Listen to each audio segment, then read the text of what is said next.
22! It seems so insane to think that I've been on this earth and I've been learning and growing and succeeding and failing for 22 years. And so much has happened just since college that has transformed me into who I am right now. And I've been doing a lot of thinking while I haven't had school to go back to. And I compiled a list of 22 things that I've learned by 22. I started off the list with tell everyone how much they mean to you, because you never know how much longer you'll get to do that. I've been really blessed to go through so much of my life with all of my grandparents, both of my parents, and to have that love and support from them has been really crucial in making me who I am today. But that's not just family. All of my friends have had a part in that, and I've had a part in their life as well. And it's just this interconnection that I think really helps people thrive. When you go to sleep at night, you want to feel loved. And having someone else say, hey, we really appreciated when you did this, or we really liked that you stepped up and did this in your personal life, in your professional life, it's really helpful to others to be willing to help. You'll feel appreciated and they'll feel like they can trust you. Number 2, don't force what isn't working. There have been countless amounts of times that I have done things or said things or tried to make things work that really weren't working, and that was only because something way better was right around the corner. I firmly believe that if something isn't working, it's because something else amazing is up next, and you just have to wait for it because it's going to happen. Hey, kitty.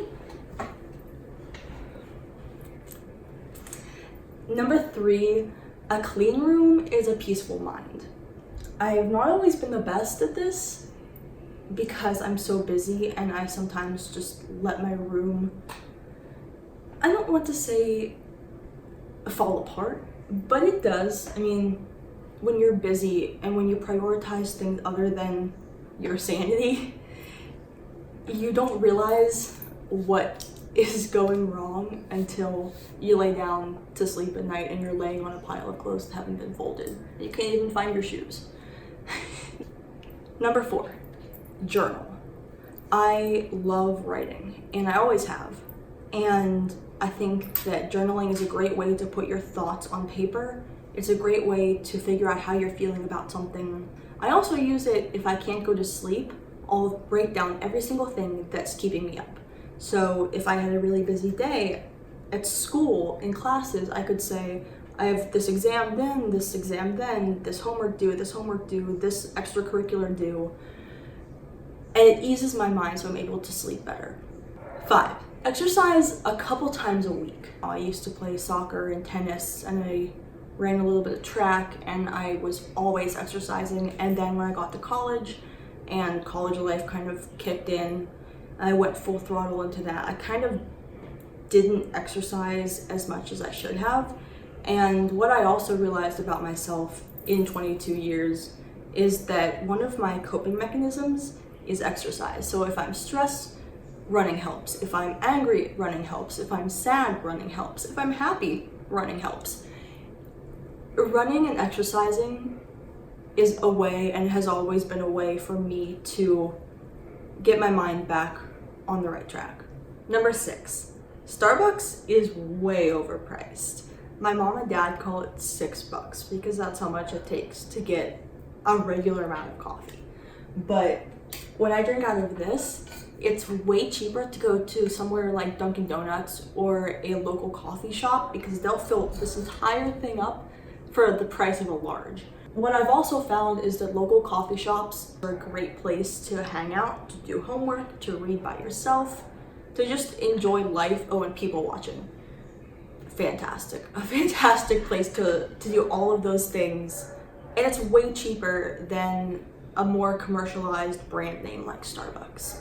Number 7, people leave your life and you leave theirs. As an extrovert, this one was kind of hard to rationalize in my head because I just wanted to be friends with everyone, and growing up, going through middle school and the beginning of high school, I just wanted so dearly to be liked and to have all of these friends so close around me. And what I realized as I went through the rest of high school and into college, and then graduated college and had all of my friends move away, I realized that having a close group of friends that has been there not even really since the beginning, but has just kind of entered your life and never left, is so much better than having a whole group of friends that you're kind of acquaintancy with. Having that close-knit group of friends becomes like a second family to you. And those people won't leave. But it's the people that do leave that you may spend a year or two with, and then maybe you just take two different paths through life. Those things happen constantly. And to mourn a loss of a natural friendship that just progressed is wasting time. It's nice to try to rekindle those relationships when one comes back into your life, but to think about them and wonder what went wrong, probably nothing went wrong. It was just that life took you in two different directions, and you can't do anything about that. Number 8, always keep fruits and vegetables in your kitchen. I have lived at home all 4 years of college, and to be able to come home and have a fridge full of fruits and vegetables, whole grains, good, solid, whole food is such a blessing. It's amazing to just want an apple and have it there, or want some avocado toast, basic white girl, and then be able to make it right there. It's not something that I would have gotten in a dorm, obviously, and to be able to have that in my own home is crucial to staying fit. Number 9, surround yourself with people who fuel your curiosity to learn. I think that this is one of my favorite points, because not everyone you meet will be a like-minded individual, but in that you'll find people with way different passions and way different scenarios that they've gone through life. To be able to share that with people and listen to theirs as well, it fuels you, and it, at least for me, it fuels my heart. It makes my heart so happy to learn about other people and what they've been through and what's made them happy in their life and sad in their life, because everyone has a story. And as a journalist, being able to tell everyone's story, all the positives and all the negatives, is one of the things that I really think captivated me about journalism. The storytelling aspect of sitting down with a person, getting to learn who they are and what's made them how they are, is fascinating to me. And I think that surrounding yourself with people who fascinate you makes life so fun. I am subscribed to a YouTube channel called Yes Theory, and if you guys haven't checked them out, they're so cool. But they put out so many different types of content, but their main theory is that strangers are just friends you haven't met yet. And their channel is fueled by people's stories, people on the street, people in foreign countries. They do these amazing videos, but they're relying on the goodness of strangers. One of my favorite things in life is meeting someone new and listening to them talk about what they're passionate about, because it brings out a totally different side of who they are as a person. I mean, you can sit down and you can small talk until the cows come home, but unless you sit down and ask the questions like, who made you who you are? What made you who you are? What's one thing in your life that you think played a big role in who you are today? Surrounding yourself with people who fascinate you and who captivate you and who challenge your thought process is amazing. It makes life fun to sit back at the end of the day and say, wow, these are some people that are just doing amazing things. And wouldn't you want to be talked about like that by other people? Number 10, music tastes and sports teams. Bind people like nothing I've ever seen before. Steeler Nation, it's a thing. Mountaineer Nation,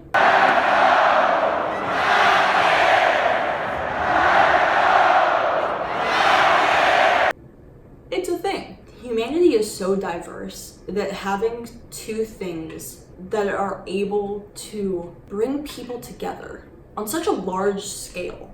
I mean, stadiums hold 60,000, 80,000 people.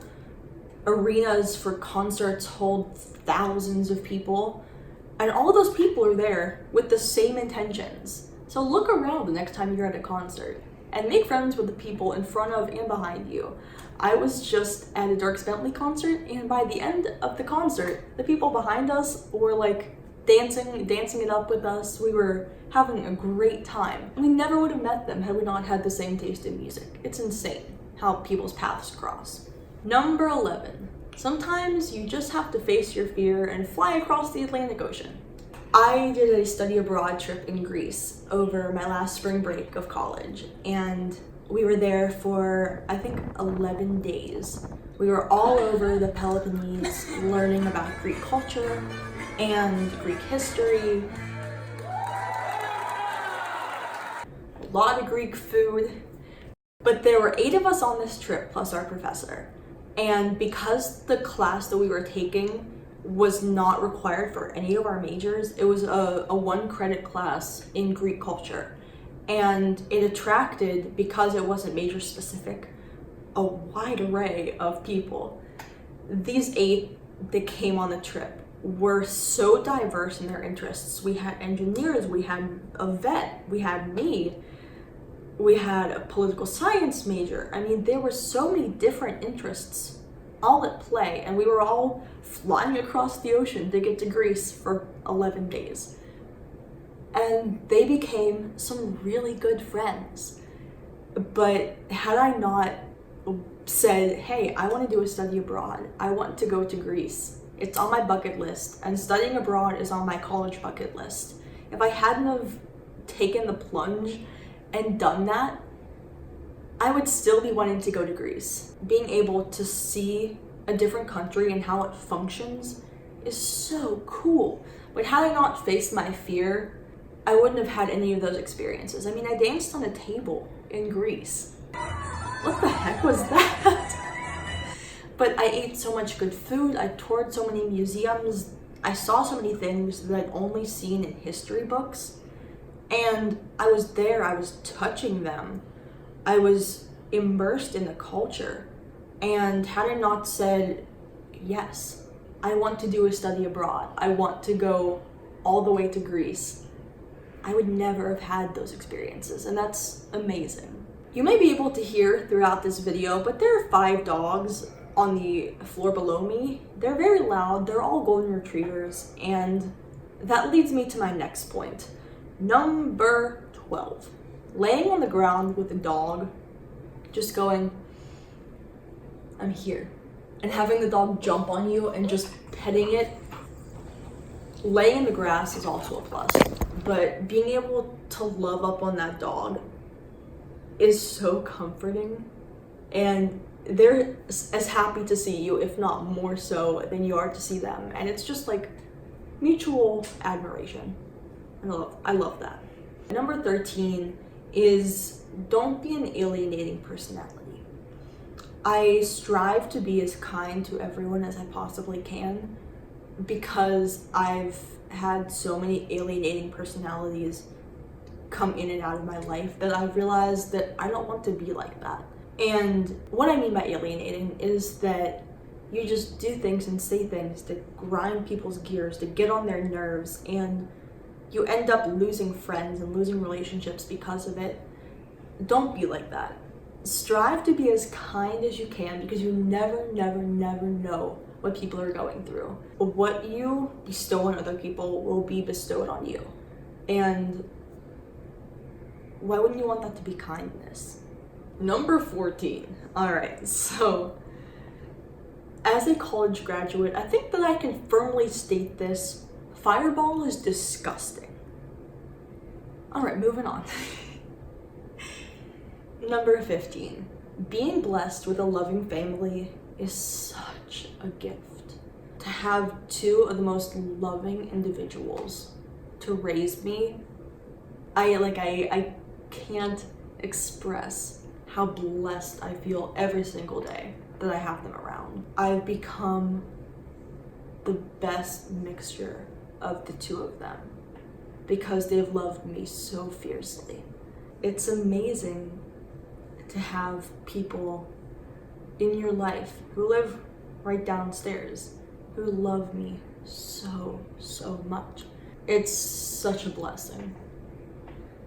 Speaking of blessings, number 16 is graduating college with $0 in student debt is also a blessing. I went through all 4 years of undergraduate with 2 majors, 2 bachelor's degrees, and I was fully funded every single semester. I love writing thank you notes because if we go back to number 1, tell everyone around you how much they mean to you. Getting a handwritten thank you note is so influential in someone's life because it shows that what they're doing is appreciated. But to be able to write so many notes over 4 years to show so many people how much I appreciated not having any student loan debt coming out of college, it's almost unfair because I was so fortunate. My test scores coming into college were good, and I was in the honors college, and I had these 2 sets of faculty in sports psychology and journalism that believed and cultivated my success. And I'm so fortunate for that, and to have those faculty that really believed and wanted me to succeed. I mean, when I say I was on a full ride to WVU, it changed the course of my life. Number 17, read. Some of the best conversations I've had with friends and soon-to-be friends were over books. It's amazing how many conversations I've had that have started with books. Also, if you are a bibliophile like me, Goodreads.com is fantastic. I mark all of my books into shelves, so I have ones for read and currently reading and want to read. It's kind of like Netflix, but for books. Just catalog everything you've ever watched, except in book form. Number 18, no one will judge you if you eat dessert for breakfast every once in a while. You wake up and you're like, today's a brownie day. Especially if you made them because you were bored the night before and they're just sitting on your counter. Eat the brownies, eat the ice cream, and then just go run later. Number 19, another harken you back to college era, but 3 a.m. is not a good bedtime. 3 a.m. is so late. And I didn't realize that while I was like out partying, living it up. But now that I'm graduated, trying to stay up until 3 a.m. is exhausting. I go to sleep at like 10 now. Number 20, I just talked about it not too long ago, but sending thank you notes to people who have helped you is so important. I actually just sent out a thank you note to someone I worked with in Cleveland at the All-Star game because I really appreciated how he had taken me under his wing. He actually just sent me an MLB Network polo, and I just wanted to tell him I really appreciated what you did taking me down into the camera well at Progressive Field. He didn't have to do that. It was so cool, but I wanted to send him a thank you because what he did and what he said were really meaningful to me. And so I wrote him a little letter. I have way too much stationery back here, but I wrote him a letter and I sent it. Number 21, you're judged by the condition of your nails and your shoes. Nails are more for the girls, but if you're a guy and you have terrible, ugly, dirt-caked nails, you don't set a very good first impression because they'll figure if you can't keep up with your personal hygiene, you can't keep up with this job. In terms of shoes, it's very interesting to look around at people walking by and see what they're wearing on their feet, because you can tell a lot about a person by the type of shoes they're wearing. What you look like matters because what you look like projects to how you feel about yourself, and then from there you exude how you feel about yourself. I decided to mark 22 with one that really has always followed me through life. And because of it, I've had a lot of the experiences that I have, because I firmly believe in number 22. Never be afraid to ask for what you want, because the worst they can tell you is no. That has been absolutely crucial to my development, both personally and professionally, because the internships and the jobs that I've had may not have happened had I not said, hey, is there any way I can help? So I said, never be afraid to ask for what you want. The worst they can tell you is no. It's true. The worst they can tell you is no. If you ask for what you want, if you have your sights set on succeeding in this area or this area or this area, ask for a way to get there. People will want to help people who are inquisitive. The majority of the time, they'll be willing to help. But that first step, the first push, ask for what you want. Ask for what you want with the intention of doing it well. And with that, I'll see you at 23. That's insane. I just can't wait for what the next year is going to entail. I can't wait. Hopefully success. But with that, we'll turn this camera off and I'll see you at 23.